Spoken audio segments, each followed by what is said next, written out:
ফলের সিজনে যদি আমাদের কাছে আম থেকেই থাকে তাহলে আমরা কেন শুধু শুধু 20 টাকা দিয়ে সেই কুলফিগুলো কিনে খাবো? তার থেকে চলো আজ কুলফি ঘরেই বানানো যাক এবং অতি সহজে কম উপকরণে। তো কী কী উপকরণ লাগছে চলো দেখি। প্রথমে আমরা আমটাকে ভালো করে ধুয়ে নিতে হবে, তারপর প্রত্যেকটা পিসকে এরকমভাবে ছোটো ছোটো করে কেটে নিতে হবে।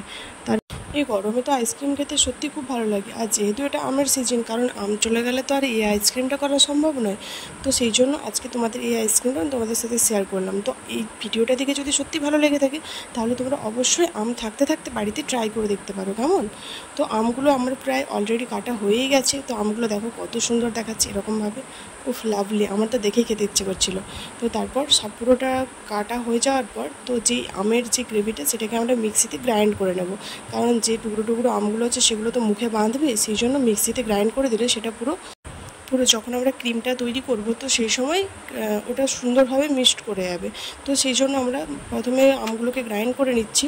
তো দেখতে পাচ্ছ গ্রাইন্ডটা খুব সুন্দর হয়ে গেছে, আর যে গোটা গোটা আমগুলো ছিল সেগুলো নেই। তো তারপর একটা কেটলিতে আমরা একটু কিছুটা পরিমাণ গরুর দুধ নিলাম। তো তারপর সামান্য পরিমাণ চিনি, যে যেমন খেতে ইচ্ছা করে, আমার মনে হয় চিনিটা একটু বেশি করেই দেবে, কারণ আম যদি কারো টক হয়ে থাকে তো সেই জন্য চিনিটা ওখানে ঠিকঠাক মাপে হয়ে যায়। তারপর আমরা নিলাম একটু কাজু বাটা, শুকনো কাজু দোকান থেকে এনে একটু মিক্সিতে বেটে নিলেই সেটা খুব সুন্দর হয়ে যাবে। তারপর আমরা কিছুটা পরিমাণ একটু গুঁড়ো দুধ, আমল দুধ যেটা, সেটাও আমরা অ্যাড করেছিলাম।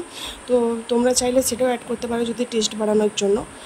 আর এটাকে তারপর মিক্সিতে দিয়ে আমরা দুটোকে দুধ সমেত ওই আমের যেই গ্রেভিটা করেছিলাম সে দুটোকে মিক্সড করে সেটাকে একটু মিক্সিতে গ্রাইন্ড করে নেবো, যাতে পুরোপুরি গ্রেভিটা একসাথে মিশে যায়। তো আমরা যেহেতু এটা ফার্স্ট ট্রাই করেছিলাম তো সেই জন্য আমরা কাঁচা আমটাকে মানে কোনোভাবে কড়াইয়ের মধ্যে নাড়িয়ে একটু যদি আমরা ফুটিয়ে নিতাম তাহলে হয়তো আম হালকা একটু গন্ধটা ছাড়তো না, কিন্তু আমরা যে এটাও করেছিলাম তো এটাও খুব সুন্দর খেতে হয়েছিল, পুরো কুলফি, পুরো কাজু শেকের মতো। তো তোমরা যদি বাড়িতে চাও তোমরা এই আমের গ্রেভিটাকে ফার্স্টে একটু কড়ার মধ্যে নাড়িয়ে নিতে পারো, তাহলে এই আম গন্ধটা ছাড়ে না।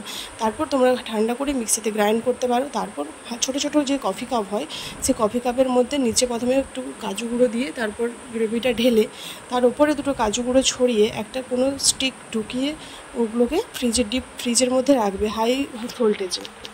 আমরা এগুলো রেখেছিলাম প্রায় সকাল 10টার দিকে, কিন্তু এটা আমরা যখন ওই 2-2:30টার দিকে তখন এটা ঠিকঠাক বসে গেছিলো, কারণ যেহেতু কাগজের কাপগুলো হয় না তো খুব তাড়াতাড়ি বরফ বাঁধতে সাহায্য করে।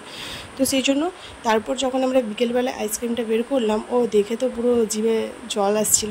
দেখো পুরো কুলপির মতো হয়েছে না, যেগুলো আমরা ঠেলা গাড়ির মধ্যে সেই 20 টাকা করে বিক্রি করতে আসছি। তো আমরা শুধু শুধু কেন 20 টাকা দিয়ে আইসক্রিম খেতে যাবো? তো সবাই বাড়িতেই বানাও, এই গরমের জন্য তোমারও ভালো লাগবে। তো ভিডিওটা ভালো লাগলে প্লিজ লাইক, কমেন্ট, শেয়ার করে দিও। Tata, I love you.